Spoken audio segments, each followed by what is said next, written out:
musulmon do'stlarimning eg'izda degani bilan qilayotganlari bir-biriga zid edi. Mana bu ahvol meni islomdan yiroqlashtirib qo'ygan edi. Umi boshqalarga o'xshash meni ko'rib bakli hayron qoldi. Qachondan boshlab yog'liq atganligimni so'radi. Men yarim soat bo'ldi deb javob berdim. Hayotimizda duch kelgan xilma-xil ahvollarda uningga xotirjam ergashsak bo'ladigan yo'l ko'rsatkichimizdir.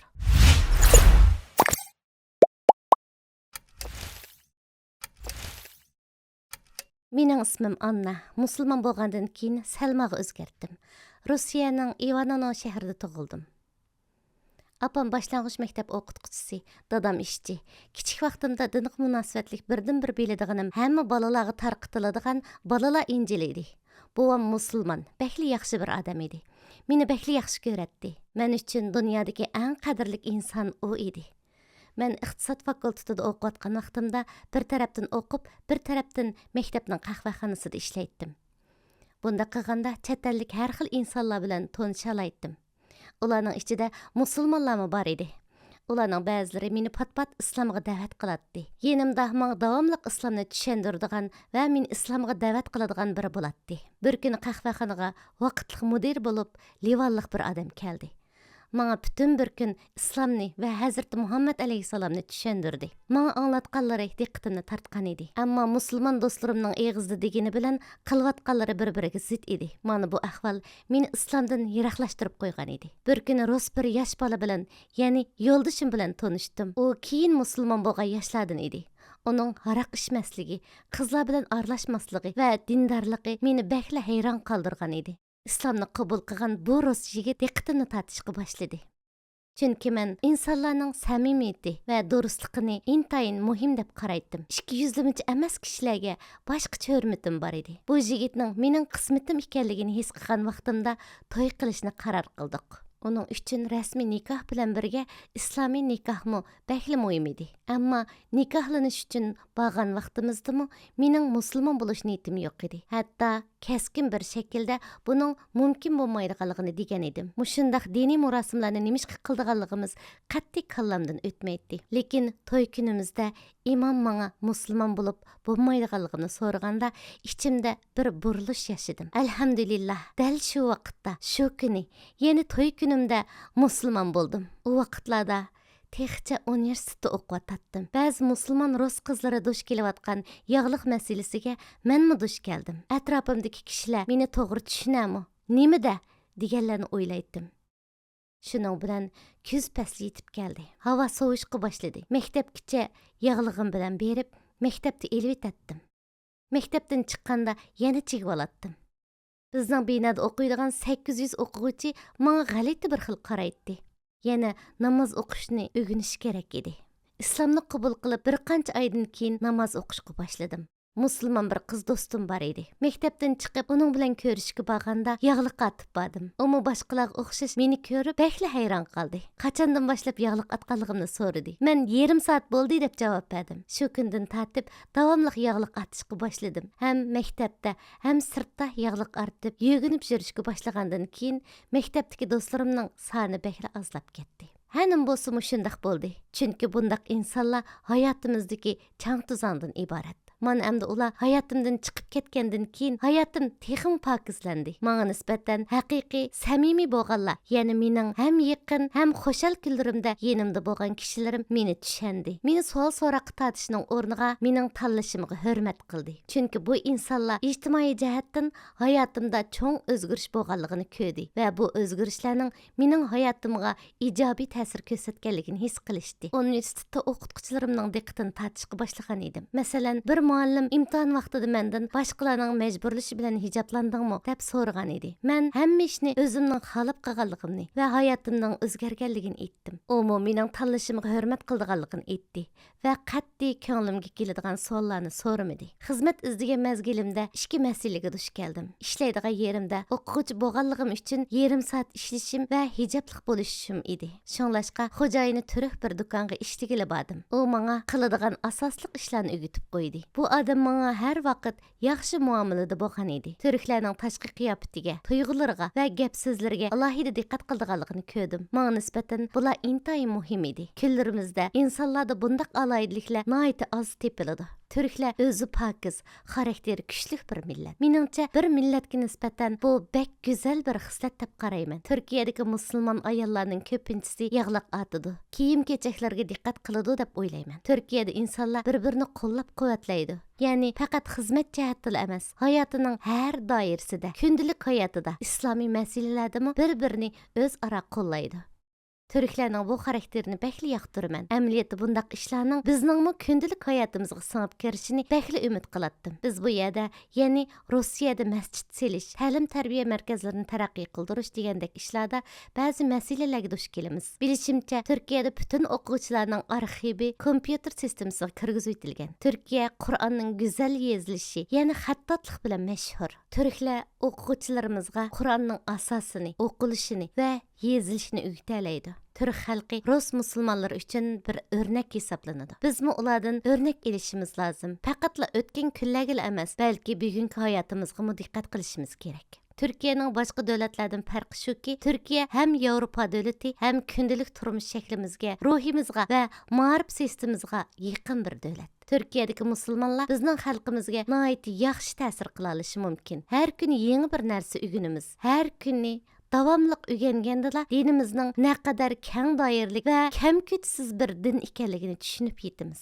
Hozir islom olamida boshqa jamiyatlarda bo'lganidek ba'zi egizbasliklar yuz beryotidi. Islomni nachar ko'rsatish maqsadida davomliq yangi xizmatlar elib berilyotidi. Shunglashqa musulmonlar sezgir bo'lishimiz va buningdek o'yinlarga aldanib ketmasligimiz lozim. Biz musulmon bo'lish sifatimiz bilan adolatli bo'lishimiz lozim. Kunimizdagi kishilarning, bo'libmi musulmonlarning boshqalarning ko'ngliga azor berishdan qo'rqmaydigan bo'lib qolishi ko'nglimni bekli yerim qiladi. Hozir bir insonga azor berish odatga bir ishga aylanib qoldi. Degan gaplarimizga, qilgan ishlarimizga, his tuyg'ularimizga e'tibor bermaymiz. Bir insonning ko'nglini tezla og'rita olamiz. Boshqalarmi bizga tezla azor beralaydi. Internetdan ko'rib olgan, o'zimiz yashabmi boqmagan va haqiqiy ahvolni bilmaydigan ishlar haqida oldin yakun chiqamasligimiz kerak deb o'ylayman. Chunki biz o'zimiz u yerda yo'q. U yerda qanday ishlarning yuz berganligini bilmaymiz. Meningcha hamma odamlarda bo'lganidek musulmonlarning eng chong xatoligi boshqalarning masalalarini talash tortish qilish deb o'ylayman. Hayotda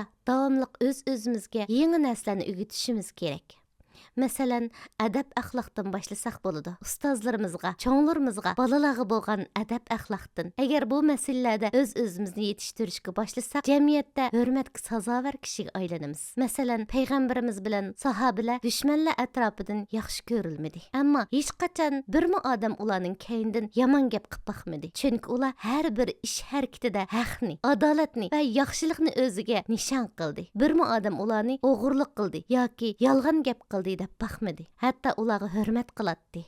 Düşmanlar ularning muomalasiga emas, fikr tushunchalarga tuhmat qiladi. Muomalamiz bek yaxshi bo'lishi kerak. O'zim bo'lish sifatim bilan butun musulmon qarindoshlarim o'zimizni tarbiyalashimiz lozim. Biz islom jamiyatida yashamaymiz. Shunga o'zimizga o'zimiz ega chiqishimiz lozim. Islom axloqiga qarata payg'ambarimizning bizdan talab qilganidek islomga uyg'un bir shaklda muomala qilishimiz bekli muhim. Amaliyat qarab boqadigan bo'lsak, ruslarning ko'pinchisi ilm olishga intiladigan, dinlar haqida izdindigan va farqli kitob o'qiydigan kishilar. Meningcha butun Rossiyada bundaq insonlarni topa olamiz. Agar bu insonlar sening bilimingning keng doiralik ekanligini ko'rsa, sana hurmat qilishga boshlaydi. Hurmat qilishga boshlagandan keyinla islomga, sening diningga bo'lgan qiziqishi oshadi. Ayni vaqtda hayotga bo'lgan ko'z qarashlari, adolatlari va diniga hurmat qiladigan insonlar mening diqqatimni tortadi. Mundaqcha aytsak, biz bir odam bilan tunji tanishganda biz uni inson bo'lish sifati bilan baholaymiz. Keyincha bu inson diqqatimizni tortishi mumkin va yoki tortmasligi mumkin. Ammo meningcha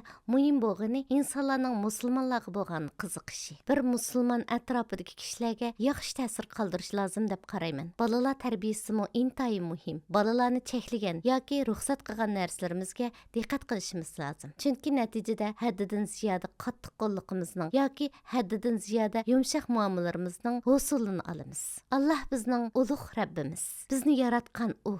Allah'ını bütün qalbimiz bilan, bütün tuyg'ularimiz bilan va qilgan ishlarimiz bilan yaxshi ko'rgandila, ondan Allohning haqiqiy sevgisiga nail bo'la olamiz. Allohga bo'lgan sevgimiz mushu asoslar bilan barpo bo'ladi. Hayotimizdagi eng qimmatli birdan-bir tayanchimiz Allah. Ba'zida ancha muhim bo'lmagan narsalarga haddidan ziyoda ko'ngil bo'lib ketamiz. Hayotimizdagi hamma narsaning Alloh tarafidan berilganligini unutmasligimiz kerak. Bütün do'stlarimiz, oilamiz, tuyg'ularimiz, xizmatlarimiz ega bo'lgan hamma narsani hadiya qilgan bularni bütün qalbimiz bilan tushunadigan vaqtimizda bu sevgiga nisbatan rostilla minnatdor bo'lamiz. Bizning payg'ambarimiz bir inson uchun jamiyatda, dunyoda va hayotining har qismida eng go'zal o'rnakdir. Hayotimizda to'g'ri yo'lni topolmay gangrab qolgan bo'lsak, payg'ambarimizdan o'rnak elib, uning izidan mansaq bo'ladi. Chunki u mayli hayoti bilan bo'lsin yoki taqvoligi bilan bo'lsin, bizga eng go'zal o'rnakdir. Hem dünya hayatı hem ahiret hayatımız için bizge yol başçı. Hayatımızda duş kelgan xilma-xil ahvallarda onunğa xatirjam ergashsak bo'ladigan yo'l ko'rsatkichimizdir. Iqtisod haqidagi masalalarda payg'ambarimizning diqqat qilgan yerlarga diqqat qilishimiz kerak. Shaxsiy ishlarimizda uningdek muomala qilishimiz kerak. Payg'ambarimizning sunnatlarini o'qib, shuningga qarta harakat qilishimiz kerak. Chunki u mukammal bir dada, do'st, yo'lboshchi va butun insonlar uchun bir muallim.